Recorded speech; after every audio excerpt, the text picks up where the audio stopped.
अभिवादन स्वीकार कीजिए ब्रजेश मिश्रा का और आप देखना शुरू कर चुके हैं द डिबेट। बहनों भाइयों, क्या रंग और नाम की सियासत हो सकती है? हाँ, क्यों नहीं हो सकती है? बिल्कुल हो सकती है और होनी भी चाहिए। तो उत्तर प्रदेश हर तरह के राजनीतिक प्रयोगों के लिए जाना जाता है। इन दिनों यहाँ पर लाल रंग और काले रंग और भी महत्वपूर्ण मसलों पर बड़ी लंबी परिचर्चा चल रही है और नाम बदले जाने का भी काम अभी भी जारी है। पिछले दिनों आपने देखा होगा कि 9 रेलवे स्टेशंस के नाम बदल दिए गए हैं।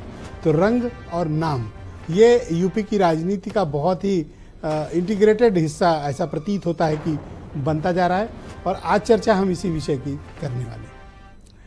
बहनों भाइयों, पिछले दिनों आपने सुना होगा कि यूपी के मुख्यमंत्री योगी आदित्यनाथ ने कानपुर की सभा में इनफैक्ट कल ही ये बात कही थी कि वो जो लाल टोपी है ये बड़ी खतरनाक है और इनके कारनामे काले हैं। उन्होंने बड़े गंभीर आरोप लगाए। स्पेशली उन्होंने लाल टोपी को कोट किया। क्या है लाल टोपी? एक्चुअली लाल टोपी समाजवादी पार्टी के कार्यकर्ताओं की और उनके नेताओं की ड्रेस का हिस्सा है।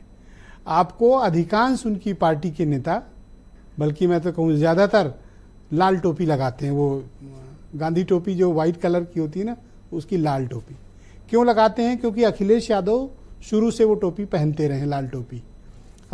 मुलायम सिंह भी पहनते रहे, लेकिन वो कम इस्तेमाल करते थे। लेकिन पार्टी कार्यक्रम आधिकारिक तौर पर होते थे तो वो पहना करते थे। तो एक चलन में आ गई लाल टोपी। ये समाजवादियों का की पहचान का प्रतीक बन गई। लाल टोपी संघर्ष का प्रतीक, जैसा उनकी पार्टी के कॉन्स्टिट्यूशन और उनकी पार्टी के सिद्धांतों में लिखा है कि संघर्ष, त्याग और बलिदान का प्रतीक है ये लाल टोपी, जो उन्होंने क्लेम किया।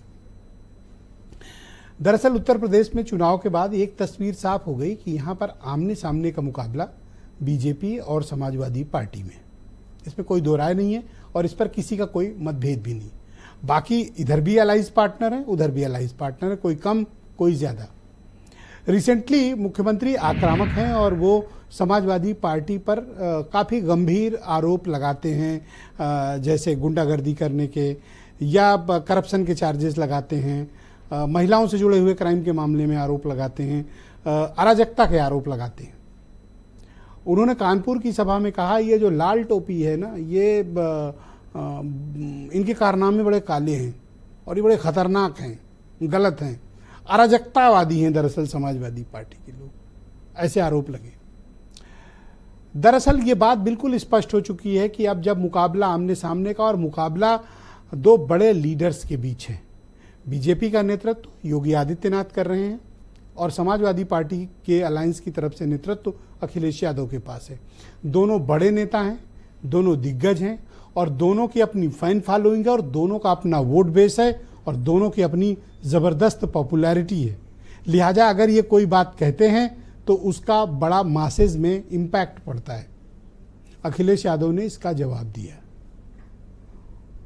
उन्होंने कहा कि लाल रंग क्रांति का प्रतीक है, लाल रंग प्रेम का प्रतीक है, लाल रंग मेल मिलाप का प्रतीक है, लाल रंग हमारे धार्मिक उत्सवों में, हमारे पारिवारिक कार्यक्रमों में, हमारी पूजा पद्धति का हिस्सा है और जिसके बाल ना हो सर पे वो भी लाल टोपी पहनेगा तो छिप जाएगा।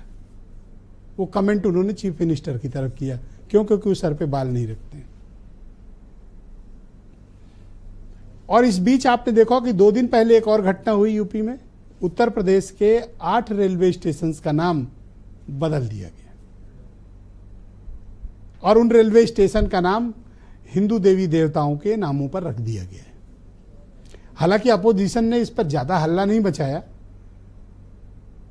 लेकिन एक चर्चा तो शुरू हो गई कलर की एंड नेम चेंज की। क्या मूल मुद्दों से मुद्दे भटककर इन मुद्दों की तरफ, चर्चा की तरफ जा रहे हैं या वाकई में इन इश्यूज को लेकर दोनों दलों में आमने सामने हैं? क्या है ये पूरा मामला और क्या है इन लोगों के स्टेटमेंट जिसको लेकर इस तरह की चर्चा शुरू हुई है?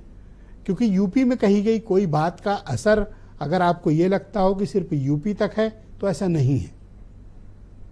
दूसरे प्रदेशों में जो उस प्रदेश के नेता, उनका इम्पैक्ट उनके यहाँ ही रहता है, लेकिन यूपी के जो टॉप लीडर्स हैं ये दोनों, योगी आदित्यनाथ और अखिलेश यादव, ये जब कुछ बोलते हैं तो उसका राष्ट्रव्यापी इम्पैक्ट होता है, क्योंकि यूपी की पोजीशनिंग ही ऐसी है देश में पॉलिटिकली कि अगर यहाँ कोई बात कही जाती है तो उसका असर पड़ता है। जैसे कि बड़ा एक प्रचलित कहावत रही है कि दिल्ली का रास्ता लखनऊ होकर जाता है, तो लोग काफ़ी इसका मजाक उड़ाते थे, अरे ऐसा नहीं है, ऐसा नहीं है, ऐसा नहीं होता। कई ऐसे तर्क भी दिए जाते थे, लेकिन इस बार यूपी ने वो दिखाया कि ताकत इन्हीं के पास है पॉलिटिकली। दिल्ली में बीजेपी को गद्दी तो मिली, लेकिन रास्ता उत्तर प्रदेश ने रोका। बहनों भाइयों, कुछ बयान सुन लें आप कि इन लोगों के क्या कलर वाले मतभेद हैं। पहले ये सुन लें, फिर आज की परिचर्चा को हम आगे बढ़ाएंगे। अगर इनके इतिहास के पन्नों को लड़ते हुए आप जाएंगे तो बहनों और भाइयों, काले कारनामों से इनका पूरा इतिहास भरा पड़ा है। लाल टोपी है, लेकिन काले कारनामों के लिए लोग जाने जाते हैं। ये लाल रंग क्रांति का है, लाल रंग हमारे इमोशंस का है, ये लाल रंग मेल मिलाप का है। हमारे मुख्यमंत्री जी इमोशन नहीं समझ सकते हैं, जो हार की वजह से सदमे से नहीं उभर पा रहे हैं, इसलिए उन्हें हर जगह लाल लाल लाल रंग दिखाई दे रहा है। तो आपने इन दोनों नेताओं का अंदाज देखा।